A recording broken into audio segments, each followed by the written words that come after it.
تم میری مدد کرو۔ شمس الدین نہ چاہتے ہوئے بھی مہر النساء کے گھر میں چلا گیا، لیکن اسے نہیں پتا تھا کہ وہ کسی جال میں پھنسنے والا ہے۔ جب شمس الدین اس کے گھر میں گیا تو پوچھا کہ تمہاری ماں کس کمرے میں ہے؟ تو مہر النساء نے ایک کمرے کی طرف اشارہ کیا اور کہا اس کمرے میں ہے۔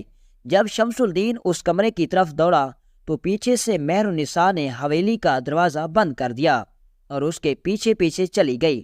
اب جیسے ہی شمس الدین کمرے کے اندر داخل ہوا تو مہر النساء بھی پیچھے سے کمرے میں داخل ہو گئی۔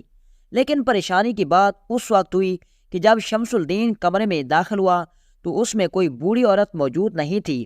جیسے ہی شمس الدین نے پیچھے پلٹ کر دیکھا تو پیچھے مہر النساء دروازے پر موجود تھی، جو کہ اب دروازے کو اندر سے بند کر چکی تھی۔ جب شمس الدین نے یہ ساری صورتحال دیکھی تو اس لڑکی کو کہا یہ تم کیا کر رہی ہو؟ آخر تمہارے دماغ میں کیا چل رہا ہے؟ تم نے مجھے کس مقصد کے لیے بلایا ہے؟ تو اتنے میں وہ تنزیہ مسکرانے لگی اور کہا پریشان ہونے کی بات نہیں، یاد ہے تمہیں میں نے چند ماہ پہلے تم سے اپنی محبت کا اظہار کیا تھا، اور یہ بات تم بھی جانتے تھے کہ میں تمہیں ٹوٹ کر چاہتی ہوں، لیکن تم نے میری محبت کو ٹھکرا دیا۔ اگر چاہتے تو تم میری محبت کو اپنا سکتے تھے، لہٰذا اگر آج تم نے اپنی عزت کو بچانا چاہتے ہو تو تم میری خواہش کو پورا کرو، ورنہ میں یہیں اپنے کپڑے پھاڑ کر شور مچانا شروع کر دوں گی اور تمام گاؤں والوں کو یہی کہوں گی کہ شمس الدین نے مجھے گھر میں اکیلا پا کر مجھ پر حملہ کر دیا اور میری عزت لوٹنے لگا۔ جب یہ ساری صورتحال شمس الدین نے دیکھی تو وہ بھی بہت پریشان ہو گیا اور سوچنے لگا کیا ہے میرے مالک، تم نے مجھے کس مصیبت میں ڈال دیا؟ شمس نے اس لڑکی کی بہت منت سماجت کی اور کہا کہ تم جانتی ہو کہ میں ایسا ویسا مرد نہیں ہوں، اور دوسری طرف میں قاضی صاحب کا داماد ہوں۔ اگر اس بات کی کسی کو بھنک بھی لگ گئی تو قاضی صاحب کی عزت داؤ پر لگ جائے گی، لہذا تم مجھے یہاں سے جانے دو۔ لیکن مہر النساء اس کی محبت میں ٹوٹ چکی تھی۔ اس نے اس کو دو راستے دکھائے اور کہا یا تو تم اپنا جسم میرے حوالے کر دو یا پھر اپنی بدنامی کے لیے تیار ہو جاؤ۔ شمس الدین نے دل میں سوچا کہ اگر میں نے اس کی بات مان لی تو میرا اللہ بھی میری مدد نہیں کرے گا، اور اگر میں نے اس کی بات نہ مانی تو عزت اور ذلت میرے اللہ کے ہاتھ میں ہے، لہٰذا میں اپنا فیصلہ قدرت پر چھوڑ دیتا ہوں۔ شمس الدین نے اس لڑکی کو کہا کہ تم نے جو شور مچانا ہے مچاؤ، میں تمہاری کوئی بات نہیں مانوں گا۔ تو اتنے میں وہ لڑکی اس کے جسم سے چمٹنے لگی اور شور مچانا شروع کر دیا۔ جب گاؤں والے دروازہ توڑ کر اندر داخل ہوئے تو اس لڑکی نے اپنے کپڑے پھاڑ چکی تھی۔ تمام گاؤں والوں کو چیخ چیخ کر بتانے لگی قاضی صاحب کے داماد نے مجھے گھر میں اکیلا پا کر اور اپنی بیوی کو اپنے باپ کے گھر بھیج کر میری عزت پر حملہ کر دیا اور مجھ یتیم اور غریب لڑکی کی عزت کو لوٹ لیا۔ میں کسی کو منہ دکانے کے لائق نہ رہی۔ جب یہ بات گاؤں والوں نے سنی تو شمس الدین کو بری طرح پیٹنے لگے، اور جب تمام گاؤں والے اس کو پیٹ پیٹ کر تھک گئے تو اب انہوں نے شمس الدین کو پکڑا اور قاضی صاحب کی عدالت میں لے گئے۔ جب گاؤں والے قاضی صاحب کی عدالت میں اس کو لے کر جا رہے تھے تو ان میں سے ایک نوجوان نے کہا ابھی قاضی صاحب کی بیٹی اپنے باپ کو ملنے کے لیے گئی ہے، اور اس کو اس کے شوہر نے بتایا ہے کہ تمہارے باپ کی طبیعت خراب ہے، لہذا اگر قاضی کی طبیعت ناساز ہوئی تو ہمیں اس قاضی کے پاس مقدمہ لے کر نہیں جانا چاہیے۔ تو اتنے میں ایک نوجوان نے کہا نہیں، ہم جانتے ہیں چاہے قاضی صاحب کتنے ہی علیل کیوں نہ ہو، وہ ضرور ہمارے مقدمے کو سنیں گے۔ تمام گاؤں والے اس نوجوان کو پکڑ کر، جو کہ قاضی صاحب کا داماد تھا، قاضی صاحب کے پاس لے گئے۔ جب تمام لوگ عدالت میں پہنچے تو حیرانی کی بات اس وقت ہوئی کہ قاضی صاحب صحیح سلامت کسی کا مقدمہ سن رہا تھا۔ شمس الدین بھی بڑا حیران و پریشان ہو گیا کہ میں نے خود قاضی صاحب کا پیغام سنا تھا، لیکن پھر اتنی جلدی قاضی صاحب کیسے صحت یاب ہو گیا؟ جب قاضی صاحب نے پہلا مقدمہ سن لیا تو اب تمام گاؤں والوں سے پوچھا تو تمام گاؤں والوں نے قاضی صاحب کو ساری صورتحال کے بارے میں آگاہ کیا اور بتایا قاضی صاحب آپ کے داماد نے اپنی بیوی کی غیر موجودگی میں اس غریب مسکین اور یتیم بیچاری لڑکی کی عزت پر حملہ کر کے اس کی عزت کو لوٹ لیا اور کہیں کا نہ چھوڑا۔ جب یہ بات اس نوجوان نے سنی اور قاضی صاحب نے سنی تو اس کے پیروں تلے زمین نکل گئی۔ قاضی صاحب حیران و پریشانی کے عالم میں بیٹھا سوچ رہا تھا کہ اگر میرا داماد گنہگار ثابت ہوا تو میری ساری زندگی کی عزت کمائی گئی مٹی میں مل جائے گی۔ قاضی صاحب نے اس عورت کو اور اپنے داماد کو کٹہرے میں کھڑا کر دیا اور پہلے عورت سے تمام دلائل سنے، پھر اپنے داماد سے دلائل سنے۔ دونوں کے دلائل بالکل برعکس تھے۔ ابھی عدالت میں بحث و مباحثہ چل رہا تھا کہ اتنے میں قاضی صاحب کی بیٹی جو کہ شمس کی بیوی تھی عدالت میں حاضر ہوئی۔ تو مہر النساء نے جب قاضی صاحب کی بیٹی کو دیکھا تو وہ چیخ چیخ کر کہنے لگی، قاضی صاحب آپ اپنی بیٹی سے پوچھیں کہ آپ کے پاس اس کو کس نے بھیجا تھا۔ جب قاضی صاحب نے اپنی بیٹی سے پوچھا کہ بیٹی تمہیں میرے پاس کس نے بھیجا تھا، تو قاضی صاحب کی بیٹی کہنے لگی، قاضی صاحب مجھے میرے شوہر نے پیغام دیا کہ آپ کے بابا نے پیغام دیا ہے کہ میری طبیعت بہت زیادہ خراب ہے، اس لیے آپ میرے پاس تشریف لے آئیں۔ جب یہ بات قاضی صاحب نے سنی تو وہ بھی حیران و پریشان ہو گیا اور اپنے داماد سے کہنے لگا کہ میں نے تو کوئی پیغام نہیں بھیجا۔ جب قاضی صاحب نے یہ بات کہی تو تمام لوگ حیران و پریشانی کے عالم میں قاضی صاحب کے داماد کو دیکھنے لگے، کیونکہ اب لوگوں کے دلوں میں آ چکا تھا کہ قاضی کے داماد نے جھوٹ بول کر اپنی بیوی کو گھر سے بھیجا تاکہ اس کو موقع مل سکے اور وہ اس معصوم لڑکی کی عزت کو لوٹ سکے۔ لیکن جب یہ بات قاضی صاحب کے داماد نے سنی تو وہ چیخنے چلانے لگا اور کہا، قاضی صاحب آپ ابھی اسی وقت اپنے فلاں سپاہی کو میرے سامنے بلائیں، میں اس سے آپ کے سامنے پوچھتا ہوں کیا اس نے مجھے یہ پیغام نہیں دیا تھا۔ تو قاضی صاحب نے اسی وقت حکم دیا اور قاضی صاحب کا وہ سپاہی حاضر ہو گیا۔ قاضی صاحب نے اس سے پوچھا کہ کیا میں نے تمہیں کوئی ایسا پیغام دیا تھا یا پھر تم نے کوئی ایسا پیغام میرے داماد کو دیا تھا؟ تو سپاہی نے صاف صاف انکار کر دیا اور کہا، قاضی صاحب میں نے اپنے داماد کو کوئی پیغام نہیں دیا تھا۔ جب یہ بات قاضی صاحب کے داماد نے سنی تو وہ بھی حیران و پریشان ہو گیا کہ یہ کیوں جھوٹ بول رہا ہے، لیکن ابھی تک اس کو بات سمجھ میں نہیں آ رہی تھی۔ جب قاضی صاحب کے سپاہی نے یہ گواہی دی تو اور پھر دوسری طرف اس لڑکی کے دلائل اور پھر گاؤں والوں کے سامنے یہ سارا ماجرا، یہ سب قاضی صاحب جھٹلا نہیں سکتا تھا۔ قاضی صاحب تھوڑی دیر سوچنے میں مصروف ہو گیا اور اس کے بعد قاضی صاحب کو پتہ چل گیا کہ اب میرے داماد کا جرم ثابت ہو چکا ہے، لہٰذا میں انصاف پر مبنی فیصلہ کروں گا۔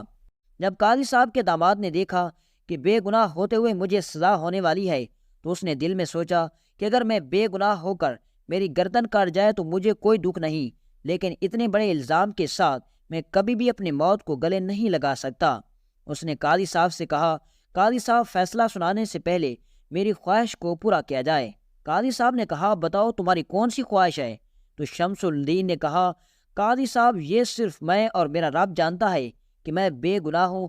کسی مجرم کو ثابت کرنے کے لیے ثبوت اور گواہ بنائے جا سکتے ہیں اور کسی گنہگار کو درست ثابت کرنے کے لیے ثبوت مٹائے جا سکتے ہیں اور گواہوں کو خریدا جا سکتا ہے، لیکن اصل انصاف میرے رب کے پاس ہوگا، اور اصل انصاف کرنے کے لیے اللہ تعالیٰ نے اپنے کچھ خاص بندوں کو کچھ خاص ذمہ داریاں دی ہوتی ہیں۔ لہذا میری یہی آخری خواہش ہے کہ میرے اس مقدمے کو سلطان صلاح الدین ایوبی رحمۃ اللہ علیہ کی عدالت میں پیش کیا جائے۔ اگر سلطان مجھے پھانسی کی سزا بھی سنا دیں گے تو میں اس کو بھگتنے کے لیے تیار ہو جاؤں گا۔ کم از کم مجھے یہ تو خوشی ملے گی کہ میں سلطان کے ہاتھوں اپنی روح کی پرواز کروں گا۔ جب شمس الدین نے یہ بات کہی تو تمام درباریوں اور حتیٰ کہ قاضی صاحب کی آنکھوں میں آنسو آ گئے، لیکن قاضی صاحب مجبور تھا کیونکہ تمام گواہ اور ثبوت قاضی صاحب کے داماد یعنی کہ شمس الدین کے خلاف تھے۔ لہذا اس کی خواہش کے مطابق سلطان صلاح الدین ایوبی رحمۃ اللہ علیہ کی عدالت میں یہ مقدمہ پیش کیا گیا اور سلطان کو ساری بات تفصیل سے بتائی گئی۔ سلطان صلاح الدین ایوبی رحمۃ اللہ علیہ نے دونوں کو کٹہرے میں کھڑا کیا اور ساری صورتحال کے بارے میں مزید معلومات لیں۔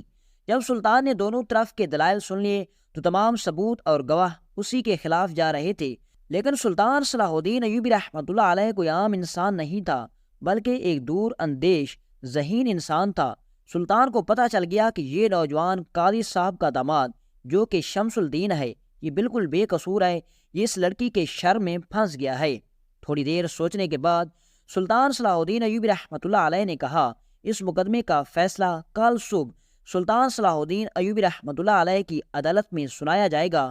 اور سلطان صلاح الدین ایوبی رحمۃ اللہ علیہ نے تمام گاؤں والوں کو حکم دیا کہ کل صبح تمام لوگ عدالت میں حاضر ہو جائیں۔ میں چاہتا ہوں کہ تمام لوگوں کے سامنے اس مقدمے کا فیصلہ ہو۔ تمام لوگ اپنے گھروں کو لوٹ گئے اور سلطان صلاح الدین ایوبی رحمۃ اللہ علیہ نے جاتے ہوئے شمس الدین اور مہر النساء کو اپنے پاس بلایا اور چند لمحوں کے لیے شمس الدین کو اپنے قریب بلایا اور کہا، میں تمہیں ایک راستہ دیتا ہوں، اگر تم نے اس راستے کی منزل کو تلاش کر لیا تو میں تمہیں بے گناہ ثابت کروں گا، لیکن اس کے لیے تمہیں ایک امتحان سے گزرنا ہوگا۔ تو شمس الدین نے کہا، سلطان معظم، میں اپنے کردار پر لگے داغ کو دھونے کے لیے کچھ بھی کر سکتا ہوں۔